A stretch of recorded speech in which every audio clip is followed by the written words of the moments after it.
నమస్తే, welcome to సత్యగ్రహి. నేను శివాని. నిన్న మొన్నటి నుంచి సోషల్ మీడియాలో కాక్రోచ్ అనే ఒక టాపిక్ నడుస్తుంది. ఈ కాక్రోచ్ వల్ల కాంగ్రెస్ ఇటు బీజేపీ రెండిటికి కూడా రెండు పార్టీలకు కూడా చెమటలు పడుతున్నాయంట. సో కాక్రోచ్ అంటే ఏంటి అసలు? ఎందుకు దీనికి యూత్ అంతలా అట్రాక్ట్ అవుతున్నారు? సో ఎక్కడ పుట్టింది ఏంటి? కంప్లీట్ డీటెయిల్స్ అడిగి తెలుసుకుందాం. మనతో ఉన్నారు వేదవ్యాస్ గారు. హలో అండి, అలా నమస్తే. హాయ్. ఎస్. సో నిన్న మొన్నటి నుంచి మనం చూస్తూనే ఉన్నాం. సోషల్ మీడియాలో కంప్లీట్‌గా కాక్రోచ్ పార్టీ గురించే అవును. నడుస్తుంది. సో ఏం చెప్తారు? ఏంటి అసలు ఎక్కడ పుట్టింది? ఎలా పుట్టింది? Complete detail. Cockroach Janata party అనేది అభిజిత్ అనే వ్యక్తి, మహారాష్ట్రకి చెందిన వ్యక్తి స్టార్ట్ చేసినాడు. అతను హ్మ్. ఏందంటే మన చీఫ్ జస్టిస్ ఆఫ్ ఇండియా ఒక కామెంట్ చేసినాడు. ఏంది అంటే మన దగ్గర ఉన్న అన్‌ఎంప్లాయ్‌మెంట్ యూత్ కాక్రోచ్ లెక్క బిహేవ్ చేస్తున్నారు. హ్మ్. సమ్ బికమింగ్ జర్నలిస్ట్ అయితున్నారు. సమ్ ఆర్‌టీఐ చేస్తున్నారు. సమ్ పారాసైట్స్ అయితున్నారు అని అవును. చెప్పేసి అవును. చాలా సీరియస్ కామెంట్స్ చేసినారు. మన హ్మ్. అన్‌ఎంప్లాయ్‌మెంట్ లేజీ అయితున్నారు అని చెప్పి. సో, దాన్ని సీరియస్‌గా తీసుకొని అభిజిత్ అనే వ్యక్తి ఒక పోల్ పెట్టినాడు. ఏమని అంటే, మనం నిజంగా ఇట్లే అయితున్నామా? లేజీ అన్‌ఎంప్లాయ్‌మెంట్ అయితున్నామా? ఇఫ్ ఎట్ ఆల్ మనం చేయాలనుకుంటే మనం ఒక పార్టీ లాంటిది కాక్రోచ్ జనతా పార్టీ అనేది పెడదామంటే, వితిన్ సెకండ్స్‌లోనే నాకు తెలిసి లక్షల మంది ఫాలోవర్స్. ఫాలోవర్స్ వచ్చినట్టున్నారు. అవును. మనం ఇంటర్వ్యూ చేసేదానికంటే ముందు ఇప్పుడు చెక్ చేస్తే 22,000,000 మెంబర్స్ ఫాలో అవుతున్నట్టున్నారు. నైస్. నాకు తెలిసి ఏ అది పార్టీకి ఇంతలా? అండ్ మోర్ ఎవర్ ఇన్‌స్టాగ్రామ్ నాకు తెలిసి ఫస్ట్ అనుకుంటా. ఇంత అవును. స్పాన్ ఆఫ్ 10 డేస్ కూడా కాదు. 10 నాకు డేస్ తెలిసి కూడా. 17థ్ ఆర్ 18థ్ ఐ అంతే. థింక్. అంతే. 3, 4 డేస్. అంటే ఆ! 1 వీక్ మోస్ట్ 1 ప్రాబబ్లీ. వీక్. ఆ! 1 వీక్‌లో మీకు ఇంత మాసివ్‌గా అట్రాక్ట్ అవుతున్నారు అంటే దేర్ ఈస్ సంథింగ్ దేర్. అవును. అవును. 100% అక్కడ ఉందని మనం అనుకోవచ్చు. అంటే ఎందుకు అయ్యిరు అనేది కూడా మనం చర్చించుకోవాలి. ఫస్ట్ ఈ అన్‌ఎంప్లాయ్‌మెంట్ ఎందుకు అయితున్నారు పబ్లిక్? మన దగ్గర మేజర్ ఇండియాలో మెనీ అన్‌ఎంప్లాయ్‌మెంట్ ఉంటుంది. ఎందుకు ఉంది? గవర్నమెంట్స్ ఫెయిల్ అయిపోయినాయి. హ్మ్. మోడీగా ఫెయిల్ అవ్వచ్చు. ఇటు కాంగ్రెస్ ఫెయిల్ అవ్వచ్చు. Both parties failed. And the the ప యూత్ ఆటోమేటిక్‌గా నీకు వీళ్ళు చెక్ చేస్తా ఉన్నారు. హుహు. ద ఆప్షన్‌కి చెక్ అవును. చేస్తా ఉన్నారు. అభిజిత్ అనే ఒక పర్సన్ స్టార్ట్ చేశారు కదా! అసలు తనకెందుకు ఇలా స్టార్ట్ చేయాలనిపించింది? రీజన్ ఏంటి అంటారు? అంటే రీజన్ ఏముంటది మేడం ఇప్పుడు అంటే మన దగ్గర అన్‌ఎంప్లాయ్‌మెంట్ యూత్ అనేది చాలా పెరిగిపోతుంది. హ్మ్. గవర్నమెంట్స్ అనేది ఆ విధంగా పనిచేయట్లేదు. ఇప్పుడు ఫర్ ఎగ్జాంపుల్ చూసుకుంటే మన దగ్గర ఎంతమంది యూత్‌కి ఎంప్లాయ్‌మెంట్ ఇస్తున్నారు? ఎన్ని అయితున్నాయి? మనం అన్నీ ఇంపోర్ట్ చేసుకోవడమే తప్ప మన దగ్గర మేడ్ ఇన్ అవును. ఇండియా అవును. అని ఏదో అవును. ప్రోగ్రామ్ అవును. పెట్టినారు. ఎవ్వరికీ ఉపయోగం లేదు. హ్మ్. మనకు తయారయ్యే చైనా నుంచి ఎవ్రీథింగ్ కావాలి. మనకు కట్ చేసుకునే నెయిల్ కటర్స్ చైనా నుంచి రావాలి. అవును. షేవింగ్స్ అవును. నే నే చైనా చైనా నుంచి నుంచి. రావాలి. అవును. మనం దీపావళి పటాకులు చైనా నుంచి రావాలి. హ్మ్. చైనా మాంజాలు కావాలి. హ్మ్. లాస్ట్‌కి మన నేషనల్ ఫ్లాగ్స్ కూడా చైనా నుంచి వస్తున్నాయి. ఎందుకు మన దగ్గర పెట్టుకోలేమా? ఇది అవును. అవును. రాకెట్ సైన్స్ కదా! మన దగ్గర పెడితే మనోళ్ళకి ఉపయోగం అయితది. ఎంప్లాయ్‌మెంట్ అయితారు. యూత్ అయితారు. అవును. అవును. అన్నీ అయితారు. ఇంకోటి నిన్నగాక మన నరేంద్ర మోడీ మాట్లాడుతున్నారు. మన దగ్గరకొచ్చి మాట్లాడినారు. పెట్రోల్ వాడొద్దు. ఇంట్లో వంట నూనె వాడొద్దు. వాడొద్దు. ఆ! ఇంట్లో వంట నూనె వాడేదెందుకు? వాడేదంటే మరి మన ఇంకోటి ఆల్టర్‌నేట్ ఏంటిది? ఇప్పుడు అవును. వంట నూనె అది మస్ట్ ఎసెన్షియల్ ఎసెన్షియల్. అవును. కమోడిటీ మన కంపల్సరీ. దగ్గర పామ్ ఆయిల్ పెట్టమని చెప్పి అవేర్‌నెస్ చేయాలి. నో వన్ ఈస్ అవేరింగ్ గదా! అవును. అవును. ఎంతసేపటికి నీవు రాజకీయాలు ఇవే తప్ప నీకు ఎంప్లాయ్‌మెంట్ ఇప్పుడు ఫర్ ఎగ్జాంపుల్ మన దగ్గర ఆ పామ్ ఆయిల్ పెంచమని చెప్పి గాని, ఇంకోటి గాని అవేర్‌నెస్ ప్రోగ్రామ్ పెడితే India 80% of the land is cultivable land. హ్మ్. మన దగ్గర పెంచమని చెప్పి పెట్టి, మన దగ్గర మన సిద్దిపేటలో ఏమో ఓపెన్ చేసినట్టున్నారు పామ్ ఆయిల్ ఫ్యాక్టరీ. ప్రతి హ్మ్. జిల్లాకు ఒక పామ్ ఆయిల్ ఫ్యాక్టరీ పెట్టు. అవును. మన దగ్గర ఎంప్లాయ్‌మెంట్ వస్తది. అయితది. అవును. యూత్ దాని వరకు పోరు. అని మోరోవర్ దీన్ని అప్రిషియేట్ కూడా చేయాలి. ఎందుకనంటే ఇన్ని రోజులు యూత్ కూడా ఈ అనసూయ ఏ బట్టలు కట్టుకుంది అనే దాని మీద, తర్వాత వాడు నాన్ వెజ్ ఎక్కడ తిరుగుతున్నాడు, వాని ఇన్‌స్టాగ్రామ్ బామే అయితే అవును. ఇది అవును. దానిగా కొద్దిగా చేంజ్ అయితుర్రు. సో, యూత్ కూడా దిస్ షుడ్ ఇప్పుడు బి అప్రిషియేటెడ్. స్ట్రాంగ్ అవుతున్నారు. అంటే ఆలోచిస్తున్నారు అనుకోవచ్చా? అంతే 100% కదా! లేదంటే కాక్రోచ్ అనే పేరుకి అట్రాక్ట్ అయ్యి వస్తున్నారా? అసలు ఈ కాక్రోచ్ అనే పేరు ఎందుకొచ్చింది? సీజే కోట్ చేసినాడు కాబట్టి అది తీసుకుంటారు. అండ్ మోరోవర్ కాక్రోచ్ అంటే అందరేమో కాక్రోచ్. అవును. కాక్రోచ్ అణుబాంబును కూడా తట్టుకునే కెపాసిటీ ఉంది. ఈక్యూ మన ఎయిర్ క్వాలిటీ అవును. 400 అవును. బ్యాడ్ క్వాలిటీని కూడా cockroach only can bear it. Hmm. మన ఇంట్లో కూడా ఒక కాక్రోచ్ చంపితే 10 పిల్లలు పెడుతుంటది అది. అవును. ఒక్కడిని చేయాలి. వాళ్ళు నిర్ణయాలు చూస్తే మళ్ళీ ఇంకోటి అది కూడా చేస్తున్నట్టున్నారు. ఎక్స్‌ని బ్యాన్ చేసినట్టున్నారు. అవును. అవును. వాళ్ళని చేస్తే ఇంకా ఉత్పలంగా పొంగుతా ఉన్నారు. అవునవును. హ్మ్. మరి కాంగ్రెస్, బీజేపీ పరిస్థితి ఏంటంటారు? ఇప్పుడు ఈ కాక్రోచ్ పార్టీ వచ్చింది గదా! జనతా పార్టీ. అంటే ఇప్పుడున్న జనరేషన్ మొత్తం జెన్‌జీ జనరేషన్ మ్యామ్. అవును. ఇప్పుడు మనం చూస్తే బెంగాల్‌లో కావచ్చు. బెంగాల్‌లో మొత్తం మమతా నీ కాదని చెప్పి అక్కడ అంటే 18-30 ఇయర్స్ వాళ్ళే అండ్ అవును. మోరోవర్ తమిళనాడు. అండ్ మోరోవర్ ఆ ప్రళయం తట్టుకోలేకపోతాం. అండ్ మోరోవర్ రేపు చూస్తా ఉంటారు మీరు సోషల్ మీడియా యుగమే 100% ఉంటది. నార్మల్‌గా ఇది కూడా వినిపిస్తుంది. ఏం లేదులే ఇది అంటే లైఫ్ టైమ్ ఎప్పటికి ఉండే పార్టీ కాదు. ఇప్పుడు వచ్చి అలా కొన్ని రోజులు అలా వచ్చి వెళ్ళిపోయే పార్టీ అనేసి కూడా అంటే ఇక అంటున్నారు. మనం అంటే ఎప్పటికీ నిలదొక్కుని ఉంటుందా? అంటే సస్టైన్ మనకు అవుతుందా? ఇంకా దాని జెండా అనేది కన్ఫర్మ్ కాలేదు. కాబట్టి వి కాంట్ మనం చూసుకుంటే రాఘవ్ చాంద్‌ని కూడా ఎక్స్‌పెక్ట్ చేసినారు యూత్. ఏదో చేస్తాడు అని. లాస్ట్‌కి పోయి బీజేపీలో చేరినాడు. అంటే ఇట్లా కూడా అట్లేమన్నా అయితాయా? నాకు అతను మెసేజ్ అది పెడుతున్నట్టున్నాడు. నేను రోజుకి 10 సార్లు పాస్వర్డ్ మార్చుతున్నాను ఇన్‌స్టాగ్రామ్‌ని. నన్ను ఎప్పుడు తొక్కేస్తారనో తెలీదు. చంపేస్తారని కూడా బెదిరింపు కాల్స్ వస్తున్నాయి అని చెప్పేసి ఇస్తున్నాడు. సో, అట్లేమన్నా జరుగుతదా?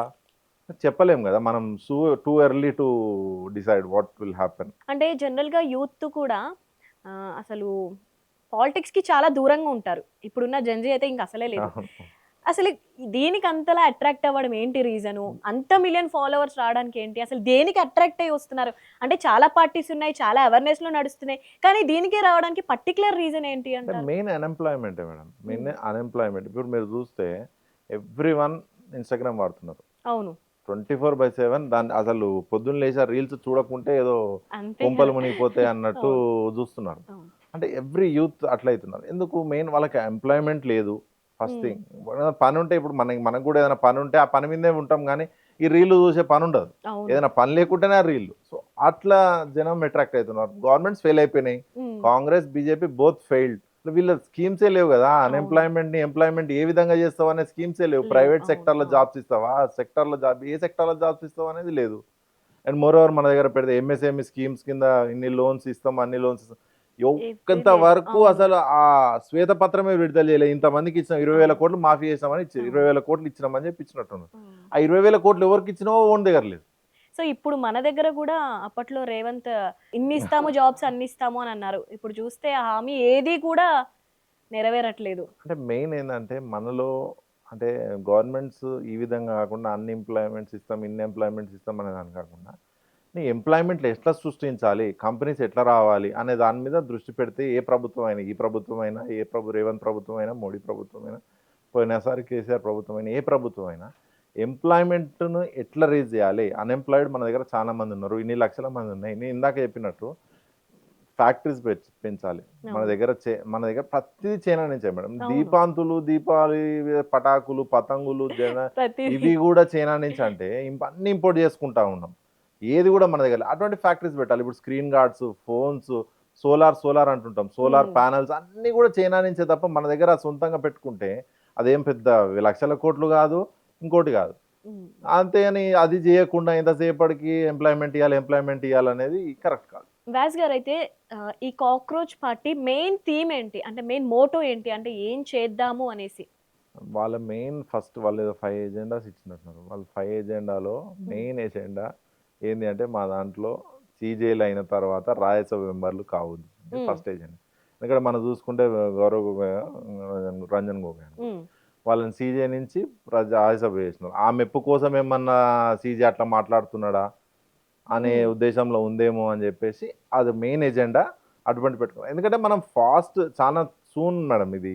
మనం ఇప్పుడే కోట్ చేయడం ఎట్లుంటది పార్టీ దాని విధి విధానాలు ఎట్లుంటాయి అనేది అది నిజంగా కాజ్ తీసుకొని బయటికి పోతదా? లేదా లాస్ట్ అసలు. అవును. టెయిల్ ఎండ్‌కి వస్తదా? రాదా? అని మోరోవర్ యూత్ అనేది 100% Gen Z generation is very proactive ఉన్నారు. వాళ్ళు ఎట్లా అవును. చేయాలి అనే దాని మీద ఉన్నారు. బట్ ఆ క్యారీ ఫార్వర్డ్ అవుతదా? లేదా? అనేది చూడాలి. వాళ్ళు అడుగుతున్నట్టున్నారు. ధర్మేంద్ర ప్రధాన్ రిజైన్ చేయాలి అని చెప్పేసి ప్రొటెస్ట్ చేస్తాం అది అంటున్నారు. హ్మ్. వాళ్ళ నుంచి ఏం రియాక్షన్ లేదు. So, too early to quote. జనరల్‌గా సింపుల్‌గా చెప్పాలి అంటే నిరుద్యోగులకు ఎవరైతే జాబ్ లేని వాళ్ళకు ఇది బెస్ట్ అని జెప్తున్నారు. జస్ట్ మీరు అంటే మన ప్రభుత్వం ఎట్లా ఉంది, ఏంటి దాన్ని నెగెటివ్ చేసి స్టేటస్‌లు కానీ అంటే సోషల్ మీడియా పెంచుకుంటే చాలు. ఆహ్, ఈ మెయిన్ మోటో ఇదే అనేసి అంటున్నారు గదా! అంటే మీరేమంటారు? అట్లేం నేనేమంటున్నా మేడం అంటే మీకు పదే అదే చెప్తున్నా. మన దగ్గర అన్‌ఎంప్లాయ్‌మెంట్ ఈస్ వెరీ మాసివ్‌గా గ్రో అయితుంది. ప్రతి ఒక్కనికి జాబ్ కావాలి అంటే నో వన్ మనకు సాధ్యమే కాదు. ప్రతి ఒక్కనికి జాబ్ కావాలంటే హౌ కెన్ ఇట్ పాసిబుల్? హ్మ్. వేల లక్షల మంది నువ్వు మన దగ్గర ఇంపోర్ట్స్ అవన్నీ తగ్గించి, మన దగ్గర ఫ్యాక్టరీస్ గానీ, ఇంకోటి ఇండస్ట్రీస్ గానీ డెవలప్ చేస్తే, మన దగ్గర యూత్‌కి ఎంప్లాయ్‌మెంట్ అయితది. సో, ద హ్మ్. రీజన్ అది జరుగుతది తప్ప ఎంతసేపు గవర్నమెంట్‌లు దాని విధంగా యాక్షన్‌లు తీసుకుంటే పబ్లిక్ హర్షిస్తారు. అవును. ఇంకా ఆ విధంగా అసలు లేనే లేదు మన దగ్గర.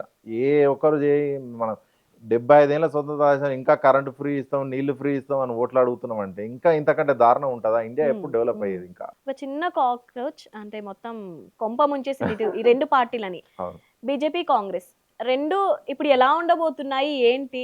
వాళ్ళ వాల్యూస్ ఏమైనా తగ్గే ఛాన్సెస్ ఉన్నాయా? కాక్రోచ్ ఆల్మోస్ట్ పెరిగింది. ఇప్పుడు మొత్తం 22 మిలియన్ మేడం. నీకు అవును. ఏ పొలిటికల్ పార్టీకి ఇండియాలో ఏ ఇండియాలో అసలు లేదు. పొలిటికల్ అవును. పార్టీకి బీజేపీ, కాంగ్రెస్ అవును. కూడా లేదు. నాది బీజేపీ 8-9 ఉన్నట్టు, అవును. 8 కాంగ్రెస్ to 9. 5-6 ఉన్నట్టు, 10 లోపు. బోత్ 10 లోపే ఉన్నాయి. మీకు 22 million is not and joke that అసలు. ఒక 5-6 డేస్ లో. అంతే 5-6 డేస్లో నీకు మ్యాసివ్గా గ్రోత్ అయింది. అండ్ ఇష్యూస్ కూడా ఆ విధంగా రియాక్ట్ అయితే పబ్లిక్ కూడా మన యూత్ కూడా ఆ విధంగా రియాక్ట్ అయ్యి జెన్సీ మొత్తం మారితే that will be very good change. ఉట్టిగానే ఫాలోవర్స్ పెరిగినంత మాత్రాన మనం ఏదో అంటే ఇష్యూస్ సాల్వ్ ఏం అవగాహన లేని వాళ్ళు కూడా ఏ పార్టీ అంటే ఇట్లా గర్వంగా చెప్పుకుంటున్నారు ఇప్పుడు కాక్రోచ్ పార్టీ అనేసి. అంటే ఆ పేరుకి అట్రాక్ట్ అయి ఉంటారా ఏంటో అది కూడా తెలియట్లేదు. అట్లేం కాదు. ఇష్యూ నేనేమంటున్నా అంటే ఇంకా ఇష్యూస్ టోటల్ ఇప్పుడు ఒకటే ఇష్యూ తీసుకున్నాము. ఏది CJ issue and NEET issue తీసుకున్నట్టున్నారు. నీటికి 17 మంది 20 మంది అవును. చనిపోయినారు. వాటికి ఎవరు బాధ్యుడు అనే దాని మీద తీసుకున్నట్టున్నారు. ఉమ్, అంటే మోర్ ఎవర్ ఏంటంటే మన దగ్గర ప్రతిపక్షం అనేది ఫెయిల్ అయిపోయింది. ఉమ్, సెంట్రల్ ప్రతిపక్షం అనేది ఫెయిల్ అయిపోయింది. సో కాక్రోచ్ కానీ ఇంకోటికి కానీ అవకాశం ఉంది. అంత పెద్ద మాట అన్న తర్వాత సీజే మనం అసలు ఏం చేయకుంటే ఎట్లా? ఉమ్. కాక్రోచ్ కింద పోలిస్తే అన్‌ఎంప్లాయ్‌మెంట్ పెరుగుతుంది మన దగ్గర. కాక్రోచెస్ పెరుగుతున్నాయి అన్నట్టు మాట్లాడితే అసలు ఏం రియాక్షన్ ఉంది మన దగ్గర? మరి కాంగ్రెస్ బీజేపీ పరిస్థితి ఏంటంటారు? అంటే ఈ విధంగా కంటిన్యూ అయితే వాళ్ళెవరు ఉండరు కదా మేడం. మిగిలరే అసలు. ఈ ఉమ్. విధంగానే కంటిన్యూ అయ్యి 100% మనం ఇష్యూస్ సాల్వ్ అయ్యే దిశగా పోతే అసలు వీళ్ళు ఆ సోషల్ మీడియాలో ఇప్పుడు టాప్ ఉన్నాం కానీ అసలు పబ్లిక్‌లో కూడా వీళ్ళు మనమే టాప్ ఉంటాం. అయితే సీజేపీ వ్యవస్థాపకుడు అభిజిత్ దీన్ని ఫ్యూచర్ గా రాజకీయంగా చేసే ప్లాన్ ఏదన్నా ఉందంటారా? ఉందని అన్నాడు కదా! ఉందని అన్నాడు. వాళ్ళ ఆబ్జెక్టివ్స్ కూడా ఉన్నాయి. ఒక 5 మనం స్క్రీన్ మీద చూపించొచ్చు. ఉమ్. 5 ఆబ్జెక్టివ్స్ కూడా ఉన్నాయి. అండ్ వాళ్ళు చాలా కరెక్ట్‌గానే ఉన్నారు. ఆహా, కాకపోతే అంటే ఇప్పుడు గ్రౌండ్ లెవెల్‌లో ఏంటంటారు? ఈ ట్విట్టర్‌లో గాని, ఇన్‌స్టాలో గాని, ఫేస్‌బుక్‌లో గాని ఇంత ఫాలోవర్స్ వచ్చినా అసలు గ్రౌండ్ లెవెల్‌లో నిజంగానే వర్కౌట్ అవుతుందంటారా? ఇప్పుడు అంతా జెన్‌జీ జనరేషన్ కదా మేడం. ఇప్పుడు మనం సోషల్ మీడియా చూసుకునడమే తప్ప, ఇప్పుడు తమిళనాడు విజయ్‌ని చూసుకుంటే నో వన్ ప్రెడిక్టెడ్ దట్ అవును. Vijay is going to win. అయినా కూడా విజయ్ గెలిచినాడు. ఇప్పుడు హ్మ్. నిన్న జరిగిన క్యాబినెట్ భేటీలో నరేంద్ర మోడీ కూడా చెప్పినారంట. మనం సోషల్ మీడియాలో యాక్టివ్‌గా ఉండాలండి. వాళ్ళకి కూడా భయం పట్టుకుంది. కాక్రోచ్ మనల్ని తినేస్తుందా ఏంది అనే విషయం మీద. సో ఇది జరిగేది 100% జరుగుతది. యూత్ అనేది అవేర్ అయితుర్రు. ఇప్పటికైనా యూత్ అవేర్ అయితురని నేను అనుకుంటున్నాను. సీనియర్స్ కూడా ప్రకాష్ రాజ్ కావచ్చు, ఈ అనురాగ్ కావచ్చు, వీళ్ళు కూడా ఈ పార్టీకి, ఈ సీజేపీకి చాలా సపోర్ట్‌గా ఉన్నారు ఆయనకి. అవును. అవును. అవును. సో, ఎందుకంటారు? దాని వెనకాల రీజన్ ఏదైనా ఉందా? రీజన్ ఏముంటది మేడం? మంచి అవేర్‌నెస్ మీద వస్తా ఉంటే ఎవరైనా హర్షించాలి. బీజేపీ అంటే తప్ప ఎవరైనా అప్పటినుంచి చాలా పార్టీస్ ఉన్నాయి కదా! ఇప్పుడొచ్చిన కొత్త పార్టీని ఎలా ట్రస్ట్ చేసి నమ్మేస్తున్నారు అనేసి ఎలా సపోర్ట్ అంటే చేస్తారు? నేననేది ఒకటే madam. Congress has failed maintaining their opposition role. So the reason కాక్రోచ్‌కి ఇప్పుడు ఎప్పుడైనా అధికార పార్టీ, ప్రతిపక్ష పార్టీ. హ్మ్. ప్రతిపక్ష పార్టీ ఫెయిల్ అయిపోయింది. అసలు ఇష్యూనే సాల్వ్ చేయడం, ఇష్యూని తీసుకోవడం. వాళ్ళు ఒక ఇష్యూని ఎత్తుకుంటారు. రైఫిల్స్ కుంభకోణం అని రాహుల్ గాంధీ దేశమంతా రైఫిల్ కుంభకోణము అని చెప్పేసి తిరిగినాడు. ఆ రైఫిల్ ఉద్యమం ఎక్కడ పోయిందో ఎవరికి తెలీదు. తెలీదు. అట్లా ఆ ఇష్యూస్ అన్నీ తీసుకుంటా ఉంటారు, పోతా ఉంటాయి. తెల్లారే మాయమైతా ఉంటాయి. అట్లా కాకుండా మనం ఒక కరెక్టివ్ ఇప్పుడు నీట్ ఇష్యూ ఉంది. నీట్ ఇష్యూ హ్మ్. మీద వాళ్ళు ఏం ప్రొటెస్ట్ చేస్తున్నారు? ఏం లేదు. పెద్ద అవును. ఎత్తున వాళ్ళు నిరసన చేయాలి గానీ ఏది లేదు. ఏదీ లేదసలు. వాళ్ళు సౌండే లేదు. సౌండ్ లేదు. అవును. మీకు దాన్ని కాజ్ తీసుకొని వీళ్ళు కాక్రోచ్ పార్టీ పెట్టినప్పటి నుంచి కూడా దాని మీదనే కాజ్ పెట్టుకున్నారు. ఆ విధంగా ఫెయిల్ అయితే 100% సక్సెస్ అయితది పార్టీ ఏదైనా. ఏదైనా సమస్యను ఖచ్చితంగా ఇది సక్సెస్‌ఫుల్‌గా ఉంటది ఈ అంటారా విధంగానే లైఫ్? ఉంటే సక్సెస్‌ఫుల్‌గా అయితది మేడం. ఆ! ఎందుకంటే దానికి లీడర్ అనేది ఒకరే ఉన్నారు ఇప్పుడు. హ్మ్. నో లీడర్ అనేది లేదు. ఇప్పుడు ప్రతి ఒక్కరు ఇప్పుడు మన దగ్గర నిన్ను వస్తుంటే చూస్తున్నారు. ఇలా I'm chief minister of upcoming cockroach Janata party chief minister of Telangana. Please stop KBR tree ఆ! కటింగ్స్ ఆపండి అని చెప్పేసి వాడు. అంటే ఎవడికి వాడు కాక్రోచ్ అయిపోయినారు నచ్చినట్టు ఇప్పుడు. అదే. ఎవరి ఎవరికి వాడు ప్రాబ్లమ్ వాళ్ళు ఎవరికి ఐయామ్ సో నచ్చింది. And so becoming an MLA. MLA candidate so and so Medchal ఏదో పెట్టినాడు. అదే. మేడ్చల్ ఎమ్మెల్యే క్యాండిడేట్ నేను ఇది చేస్తా. అంటే ఎవరికి వాడు ఇంత అవేర్‌నెస్ వస్తే సమస్యలు అనేది ఉండదు. గవర్నమెంట్‌కి కూడా భయం అవుతది. మన దగ్గర చాలా సమస్యలు అవును. ఉంటాయి. ఇవన్నీ సమస్యలు పబ్లిక్‌లో తీసుకోవాలి. ప్రతిపక్షాలు ఫెయిల్ అయితే ఇవన్నిటికి 100% ఛాన్స్. ఖచ్చితంగా యూత్ మరి నిలదొక్కుకుంటారా? అంటే ఏదో కొన్ని రోజులు ఇప్పుడు అట్రాక్ట్ అయ్యి అట్లుంటున్నారా? చేస్తున్నారా? అంటే ఉంటదని అయితే ఆశించాలి మేడం. ఇప్పుడే మనం టూ ఎర్లీ టు ప్రిడిక్ట్ గానీ అవును. మనం వారం 10 రోజులు కాలేదు అప్పుడే మనం ఎట్లా వాళ్ళు ఇష్యూని ఏదైనా తీసుకొని ఇప్పుడు నీట్ ఇష్యూ ఉంది. నీట్ ఇష్యూ మీద సెంట్రల్ గవర్నమెంట్ ధర్మేంద్ర ప్రధాన్ లాంటి వాళ్ళు రిజైన్ చేసిరనుకోండి. హ్మ్. ఖచ్చితంగా అది కాక్రోచ్ పార్టీ విజయం అనే అంటే అనుకోవాలి. కొన్ని పార్టీస్ అంటున్నాయి ఇన్‌స్టాగ్రామ్‌లో ఫాలోవర్స్ వచ్చినంత ఈజీ గాదు. ఇదంతా చూసుకోవడం గాని ఇదంతా అనేసి ఎన్ని రోజులు నిలదొక్కుంటారు ఏంటి? అండ్ ఫాలోవర్స్ పెరిగినంత మాత్రాన ఈజీ కాదనుకుంటే మనం తమిళనాడు చూసుకుంటే సాధ్యమైంది. అవును. అది కూడా అసలు నో కరెక్టే. వన్ ప్రెడిక్టెడ్ దట్ విజయ్ వస్తాడని చెప్పేసి అవునవును. అదైతే నో వన్ అసలు ఫెలో ప్రెడిక్టెడ్ అసలు. అవును. అయినా కూడా వచ్చింది. హ్మ్. ఇప్పుడు బెంగాల్‌లో చూసుకుంటే మమతా బెనర్జీ బెనర్జీ. ఎన్రోల్ చేస్తాము ఓట్లు 18-30 ఇయర్స్ మొత్తం అవును. జెన్సీ మొత్తం బీజేపీకి బీజేపీ వేయాలనుకోరు అవును. ఏసినారు. ఏసినారు. సేమ్ అదే విధంగా జరుగుతది. ఇప్పుడు మనం ఫాలోవర్స్ పెరిగినంత మాత్రాన కాదని అనుకుంటే హ్మ్. ఇది ఒక్క లైన్ చాలు కదా! అంతే 2 అంటారు. స్టేట్స్ సరిపోతాయి. ఇంకా సరిపోతాయి. అయితే జనరల్‌గా బీజేపీ ఫెయిల్ అవ్వడానికి రీజన్ ఏంటంటారు? వాళ్ళు ఆలోచన చేయకపోవడం, అన్‌ఎంప్లాయ్‌మెంటు, హ్మ్. యూత్ అసలు వీళ్ళ దాని మీద వాళ్ళ పాలిసీ కూడా లేదు కదా! హ్మ్. వాళ్ళు ఎంతసేపటికి పేపర్ల మీద చెప్పడము, నేను ఇది చేసినా, నేను అది అది చేసినా చేసినా అంతే. అని ఆ! చెప్పుకోవడమే తప్ప, ఒక్కటంటే ఒక్క స్కీమ్ పబ్లిక్ ఉపయోగం అయ్యేది ఒక్క స్కీమ్ లేదు. హ్మ్. వాళ్ళు చేసింది ఎంతసేపు కార్పొరేట్ శక్తులకు పనిచేసుడే తప్ప, ఒక్కటంటే ఒక్క స్కీమ్ లేదు. అవును. నీకేం చేసినావు? నీ దగ్గర మన దగ్గరకొచ్చేసి, ఇది మా ఆయిల్ వాడొద్దు, క్రూడ్ ఆయిల్ తగ్గియాలి, ఇవి వాడొద్దు. చెప్పాలంటే, అసలు నువ్వు ఆల్టర్‌నేట్ చూపించి కదా నువ్వు చేయాల్సిన పని. అవును. ఉట్టిగానే వాడొద్దు అంటే, ఇప్పుడు నేను రోజు కార్‌లో తిరుగుతా ఉంటాను. హ్మ్. కార్‌లో తిరగక బస్‌లో తిరగంటే అది అందరికి సెట్ సాధ్యం కాదు. అవును. కాదు. కొందరికి సెట్ అవ్వచ్చు, కొందరికి సెట్ అవును. కాకపోవచ్చు. నువ్వు చెప్పినంత మాత్రాన నేనెందుకు తగ్గాలని అనుకుంటున్నా. అంటారు. దానికి ఆల్టర్‌నేట్ చూడు. బయోడీజిల్సో, ఇంకోటో 100 రకాలున్నాయి. ఆ విధంగా చూడాలే గానీ, ఎంతసేపటికి నువ్వు తిరగొద్దు అనేది ఒక మాట చెప్తే, గోల్డ్ కూడా కొనొద్దు అనేసి చెప్పేసారు గోల్డ్ కదా! కొనొద్దు సో, అని దాని చెప్తున్నాడు. గురించి ఏం చెప్తారు? అసలు గోల్డ్ అనేది ఎమోషన్ ఫస్ట్. ఇప్పుడు మొత్తం పెళ్ళిళ్ళ సీజన్ మళ్ళీ. ఆ! పెళ్ళిళ్ళ సీజన్ అండి. ప్రతి ఒక్క మహిళకు అది ఒక గోల్డ్ గోల్డ్ లేకుంటే ఏ అనేదే ఒక ఈవెంట్ ఎమోషన్. అవును. ఎమోషన్. అవును. ప్రతి చిన్న ఫ్యామిలీకైనా మా బిడ్డకో, కోడలికో ఏదో పెట్టుకోవాలనే దాంట్లో ఏదైనా ఉంటారు. అవును. నువ్వు కొనొద్దని చెప్పి నువ్వు చెప్తే, అవును. కానీ ఫ్యూచర్‌లో తగ్గే ఛాన్సెస్ ఉన్నాయి. ఇప్పుడు కొనొద్దు అనేసి అంటున్నారు కదా! అంటే జనం కూడా రోజు గోల్డ్ రేట్స్ కూడా తగ్గుతూనే ఉన్నాయి మేడం. మీకు ఇన్‌ఫ్లాషన్స్ అది పెరుగుతున్నాయి, తగ్గుతున్నాయి కాబట్టి మాసివ్‌గా గ్రో అవ్వట్లేదు. అవును. కొనొద్దు అని చెప్పారు కొన్ని రోజులు గానీ, ఎప్పటి వరకు అనేసి ఆ డెడ్‌లైన్ అయితే డెడ్‌లైన్ లేదు. చెప్పలేదు. నేనేమంటున్నా అంటే ఒకటే, మనకు ఆల్టర్‌నేట్ చూపిచ్చి హ్మ్. నువ్వు ఏదైనా చెయ్యి. అవును. నువ్వేమో ఆల్టర్‌నేట్ చూపిచ్చి. విదేశాలు మమ్మల్నేమో బస్సులలో, కార్‌లలో తిరగొద్దు, ట్రైన్‌లలో తిరగొద్దని నువ్వేమో ఫ్లైట్‌లో ఫ్లైట్‌లలో తీసుకొని ఎక్కేసి అవును. అది కాదు గదా! మనం అవును. కట్టిన టాక్స్‌ల మీద నువ్వు విదేశాలకు పోయి, ఇటలీ అవును. పోయి మెలోనియాకి మెలోడీ ఇయ్యడం అనేది ఎంతవరకు కరెక్టు? మన అవును. పైసలతోని తిరుక్కుంటా నీ అవును. పర్సనల్ ట్రిప్ నువ్వేమైనా ఇప్పుడు అది తిరుగు. కూడా పెద్ద ట్రెండింగ్ అవును. అయిపోయింది అవును. టాపిక్ అవును. అసలు. అవును. నేను హ్మ్. అదే అంటున్నా. మన పైసలతోని నువ్వు తిరుక్కుంటా నీ పర్సనల్ ట్రిప్ కాదది. అవును. ఇదసలు మంచిగా అనిపించట్లేదు గూడా. అదే గదా! అవును. నువ్వు పోయి అక్కడ పోయి మెలోడీ నీ పర్సనల్ ట్రిప్ అయితే ఏదైనా చేసుకో ఏదైనా నువ్వు. జేసుకో. నీ అవును. ఇష్టము. ఇక్కడ నిధులు వాడుకుంటూ అంతే గదా! అవును. నీకు ప్రతి ట్రిప్ ఇన్ ద సెన్స్ ప్రతి country trip is costing of 8 crores. హ్మ్. మరి 8 క్రోర్స్ ఖర్చు పెట్టి నా పైసలే గదా! మన అవును. పైసలే అవును. గదా! మనం అవును. కట్టిన టాక్సే అవును. గదా! నువ్వు ఇష్టం వచ్చినట్టు నువ్వు తిరుక్కుంటా, నువ్వు అన్‌ఎంప్లాయ్‌మెంట్‌ని పట్టించుకోకుండా, యూత్‌ని పట్టించుకోకుండా నువ్వు ఏం చేసినావు యూత్ కంటే ఏది లేదు. అవును. నీకు ఎంఎస్ఎంఈలు పెట్టి ఎంఎస్ఎంఈలో రూపాయి ఇయ్యలేదండి. హ్మ్. జన్ ధన్ ఖాతాలు ఖోలో ధన్ ధన్ డాల్తుమ్ పైసే అన్నాడు. ఎక్కడ? అవును. ఏడలేవు. మన దగ్గర రూపాయి పడలేదు ఎవ్వరికీ. ఎంఎస్ఎంఈలు పెట్టి అన్నీ మూతపడ్డాయి. అవును. ఒక్కనికి ముద్రా లోన్స్ అని మధ్య లేదు. అప్పుడు అవును. పెట్టినారు మీకు గుర్తుందా? ముద్రా లోన్స్ అని రూ. 1,00,000 ఏం లేకున్నా రూ. 1,00,000 ఎవ్వరికీ ఇయ్యలేదవి. హ్మ్. ఎవరికిచ్చినవో నీకు తెలవదా? పేపర్‌లలో ఉండుడు తప్ప. ఇప్పుడు మన తెలంగాణ పరిస్థితి కూడా అంతే. అంతే. ఎన్ని అంటే చాలా 6 గ్యారంటీలు అని అన్నారు. అంతే. మన అందులో దగ్గర గూడా అదే నడుస్తుంది అసలు. ఇప్పుడు సీజేపీకి అపోజిట్‌గా ఓజేపీ అని కూడా కొత్త పార్టీ ఇంకోటొచ్చింది. ఏదన్నా గాని ఇష్యూననేది సాల్వ్ చేయడం దిశగా పోవాలి. కాంగ్రెస్‌ని ఫాలో చేస్తున్నారు. అదే బీజేపీని ఫాలో నేనే కాంగ్రెస్‌ని ఫాలో చేస్తున్నా, బీజేపీ ఫాలో చేస్తున్నా, కాక్రోచ్‌ని ఫాలో చేస్తున్నా, నేషనల్ పారాసైడ్ ఇంకోటి అన్నిటికి నేను ఫాలో చేస్తున్నా. ఆ! ఉట్టిగా ఫాలో చేయడం కాకుండా దాన్ని ఎంతవరకు క్యారీ ఫార్వర్డ్ చెయ్యాలి. ఇష్యూని క్యారీ ఫార్వర్డ్ తీసుకెళ్తారు అనేది మోస్ట్ ఇంపార్టెంట్. థాంక్ యూ అండి వ్యాస్ గారు. చాలా క్లియర్‌గా, డీటెయిల్‌గా అన్నీ క్లియర్ చేశారు. Thank you so much. Thank you.